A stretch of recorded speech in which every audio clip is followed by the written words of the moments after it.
बहुत समय पहले की बात है। विजयनगर राज्य में एक निर्धन किसान के यहाँ एक सुंदर पुत्र का जन्म होता है, जिसके दाएं हाथ में एक सुंदर आकृति बनी होती है।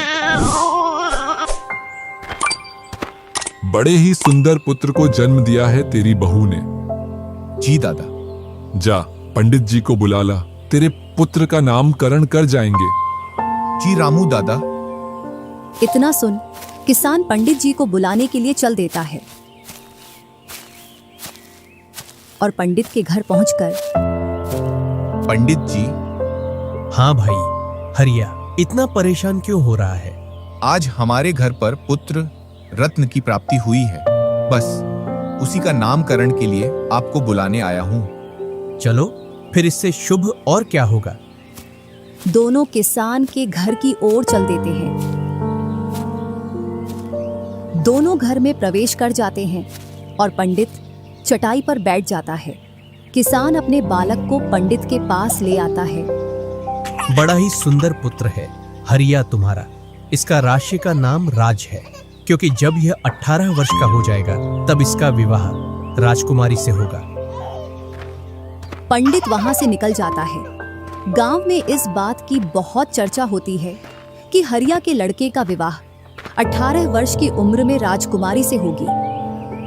लेकिन गांव के लोगों को पंडित की इस बात पर विश्वास नहीं होता है। तभी विजयनगर का भ्रमण करने के लिए एक बहुत ही विद्वान साधु उस राज्य में आते हैं। तब उन्हें पता चलता है कि उस बालक के बारे में चर्चा ज्यादा चल रही है, तो वह उसे बालक से मिलने के लिए उस गांव में जाते हैं। उस बालक को इन महान साधु के सामने लाया जाता है। साधु उस बालक को देखकर आश्चर्यचकित हो जाते हैं। जो इस बालक के बारे में पंडित जी ने बोला था वह अटल सत्य है। इस बालक का विवाह राजकुमारी से ही होगा। गांव वालों को साधु की बात का विश्वास हो जाता है और यह खबर धीरे धीरे राज दरबार में भी पहुंच जाती है, क्योंकि उसी समय रानी ने भी एक सुंदर पुत्री को जन्म दिया था। महाराज की जय हो। और सेनापति, राज्य में सब कुशल मंगल तो है? जी महाराज, सब कुशल मंगल है और राजकुमारी का जन्म उत्सव राज्य में बड़े धूमधाम से मनाया गया। पर मेरे मन में एक शंका है। बताओ, कौन सी शंका है? राज्य में एक बात बहुत तेजी से फैल रही है। कौन सी? अपने राज्य के छोटे से गांव में एक पुत्र का जन्म हुआ है। उसके पूरे राज्य में चर्चा हो रही है कि जब वह 18 वर्ष का हो जाएगा तब उसका विवाह राजकुमारी से होगा। राज्य में अशांति फैलाने के लिए यह अफवाह उड़ाई जा रही होगी। नहीं महाराज, अभी हमारे यहाँ विद्वान साधु भ्रमण करने आए थे। उन्होंने भी यह बात की थी उस बालक को देखकर। अगर ऐसा है तो चलो उस गांव में और उस बालक से मिलकर आते हैं। राजा और सेनापति उस गांव की ओर चल देते हैं और वह उस गांव में पहुंच जाते हैं। महाराज, आप यहाँ, आपने हमको बुला लिया होता, हम आ जाते। ऐसा कुछ नहीं है मुखिया जी, जनता के बीच में आना जाना भी चाहिए। जी महाराज, बताइए क्या सेवा कर सकता हूँ? हम उस बालक से मिलना चाहते हैं जिसकी चर्चा आज पूरे राज्य में है। जी महाराज, अभी चलते हैं उसके घर। गांव का प्रधान सेनापति और राजा को हरिया के घर ले जाता है और राजा जब उस बच्चे को देखते हैं तो चौंक जाते हैं। इतना सुंदर बालक। फिर राजा मन ही मन सोचता है, मैं अपनी राजकुमारी का विवाह इस गरीब किसान के पुत्र के साथ कभी नहीं होने दूंगा। राजा अपना गुस्ताखी भरा दिमाग भिड़ाता है और सोचता है, इस बालक को किसान से लेकर इसे जंगल में ले जाकर मार दूंगा।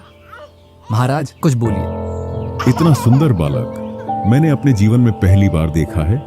यह बालक तो हमारे साथ राजमहल में रहेगा, इसके लिए यह घर ठीक नहीं है। नहीं मालिक, ऐसा मत बोलिए, हम हमारे बच्चे को कहीं नहीं जाने देंगे। राजा जैसे तैसे उस किसान और उसकी बहू को कुछ धन देकर मना लेता है।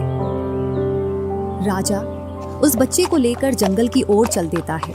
चलते चलते वह एक बहुत ही घने जंगल में पहुंच जाता है और वहां जाकर रुक जाता है। वह उस बच्चे को एक बड़ी सी लकड़ी पर रख देता है और अपनी तलवार निकालकर उस बच्चे पर वार करने जाता है। अरे महाराज रुकिए, ये क्या अनर्थ कर रहे हो?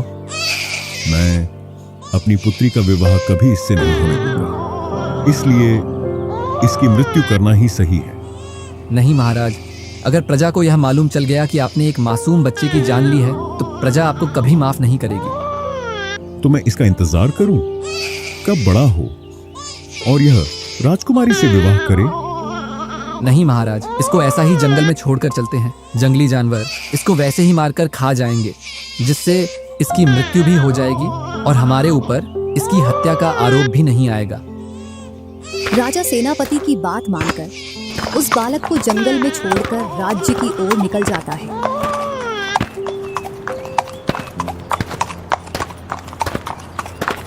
उसी जंगल के रास्ते से पास ही के गांव का मुखिया अपने गांव की ओर जा रहा था। जैसे ही वह बीच जंगल में पहुंचता है तो उसको एक बच्चे की रोने की आवाज आती है। अरे बच्चे की आवाज?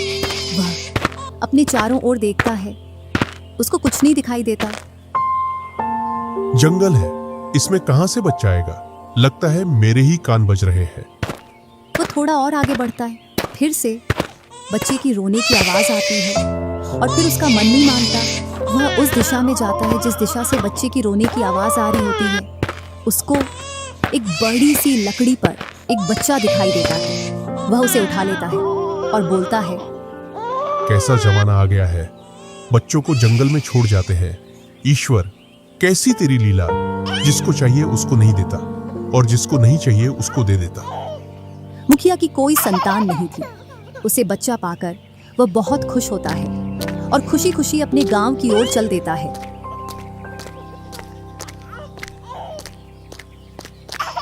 घर पहुंचते ही सुनती हो भाग्यवान, देखो हम आपके लिए क्या लेकर आए हैं। मुखिया की पत्नी एकदम घर से बाहर निकलती है और देखती है मुखिया के हाथ में एक बहुत ही सुंदर सा बच्चा है। ये किसका बच्चा उठा लाए आप? ये किसी का बच्चा नहीं है, ये बच्चा तो मुझे जंगल में मिला। ईश्वर ने हमारी इतने दिनों से नहीं सुनी थी, आज सुनी है। ईश्वर की कृपा से हमारे घर में भी अब संतान का सुख होगा। क्या सच में आपको जंगल में मिला ये बच्चा? अब आज से यह बच्चा हमारा है और मैं ही इसकी माँ हूँ आज से। मुखिया की पत्नी बहुत ही खुश होती है और वह उस बच्चे को मुखिया से लेकर घर में ले जाती है। धीरे धीरे समय गुजरता गया।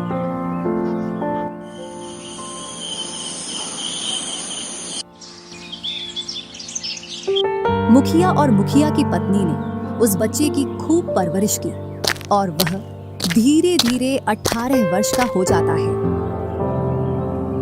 राजा अपनी पुत्री के लिए दूसरे राज्य में वर देखने के लिए उसी गांव के रास्ते से जा रहा था जिस गांव में वह बालक था। जैसे ही वह गांव के पास पहुंचता है तो उस गांव में एकदम अचानक से तूफान आ जाता है, जिससे राजा उस तूफान की वजह से आगे नहीं बढ़ पा रहा था। पास में ही मुखिया का घर दिखता है तो राजा उस मुखिया के घर में चला जाता है।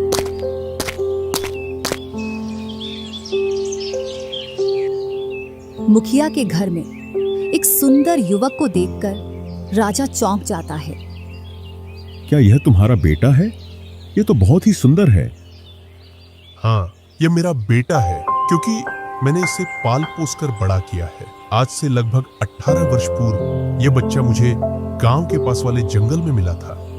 राजा मुखिया की बात सुनकर चौंक जाता है। राजा को सब याद आ जाता है कि यह वही बच्चा है जिसे मैं 18 वर्ष पूर्व मारना चाहता था।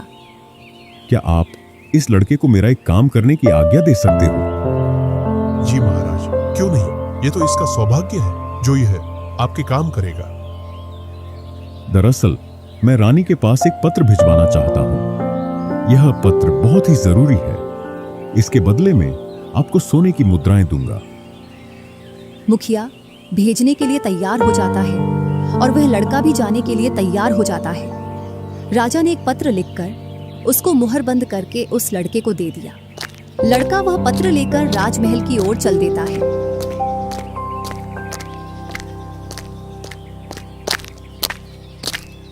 वह पहली बार राजमहल जा रहा था, जिससे वह रास्ता भटक गया। और शाम होने को आ गई। उसने मन ही मन सोचा, अब तो मैं राजमहल नहीं पहुंच पाऊंगा और रात भी होने वाली है।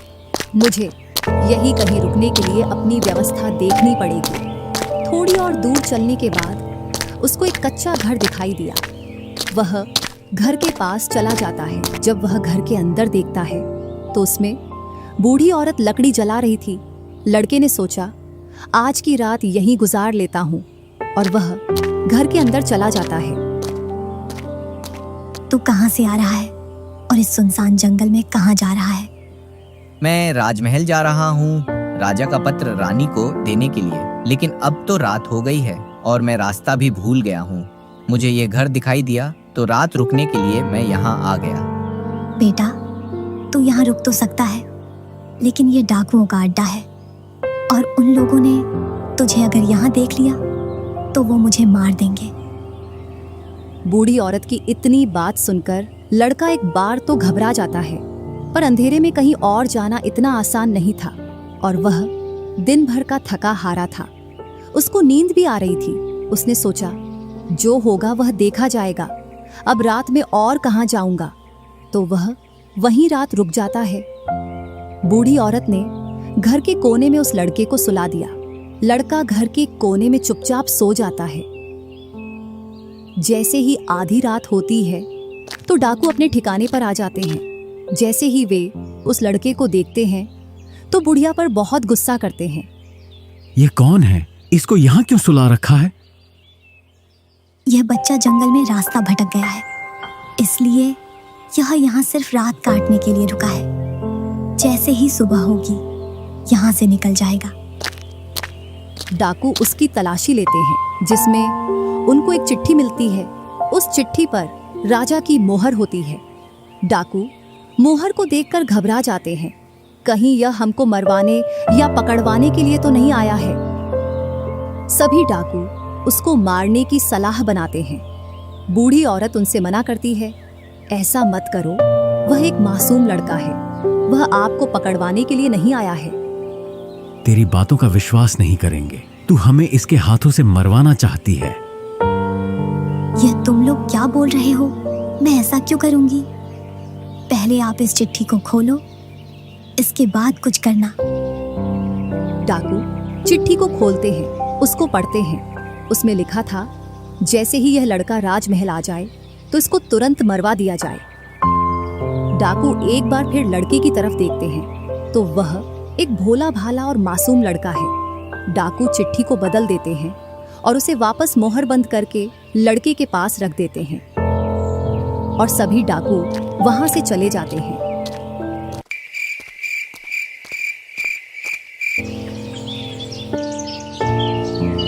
जैसे ही सुबह होती है तो वह राजमहल की ओर चल देता है।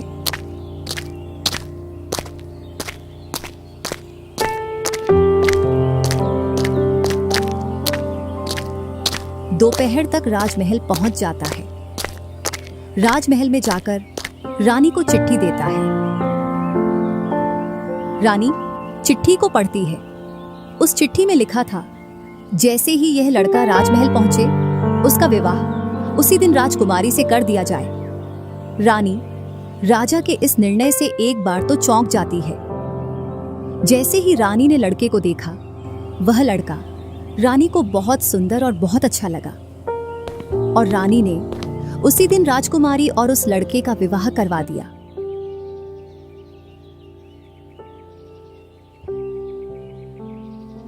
वह लड़का राजकुमारी के साथ खुशी खुशी राजमहल में रहने लगा।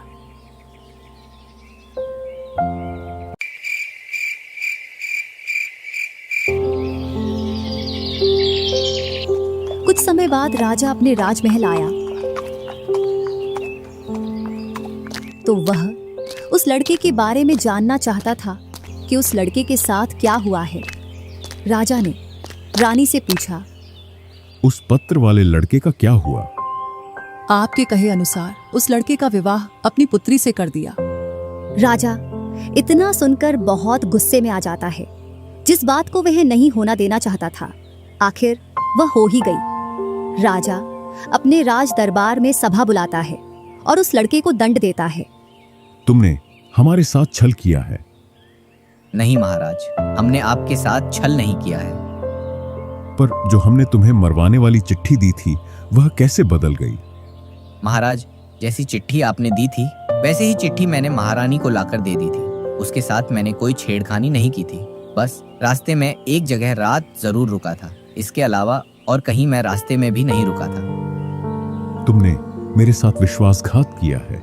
मुझे तुम पर विश्वास नहीं है और यह विवाह मेरी अनुमति के बिना हुआ है। मैं इस विवाह को नहीं मानता। आज ही तुम्हें फांसी की सजा दी जाएगी। महाराज, ये आपका निर्णय गलत है। ये आपको मेरे विवाह से पहले सोचना चाहिए था। अगर आप इस लड़के के पहले से खिलाफ थे तो इसको राजमहल क्यों भेजा? इसको वहीं मार देते। अगर अब इनको फांसी होगी तो आपको अपनी बेटी को भी फांसी पर लटकाना होगा। नहीं पुत्री, ऐसा मत बोलो। हम तुम्हारे लिए इससे अच्छा राजकुमार वर ढूंढ कर लाएंगे। राजकुमारी राजा की एक भी बात नहीं मानती है और राजा की बातों का बराबर जवाब देती है, जिससे राजा को अपनी बेटी के सामने हार मानना पड़ता है और उस लड़के को वह राज्य का राजकुमार घोषित कर देता है।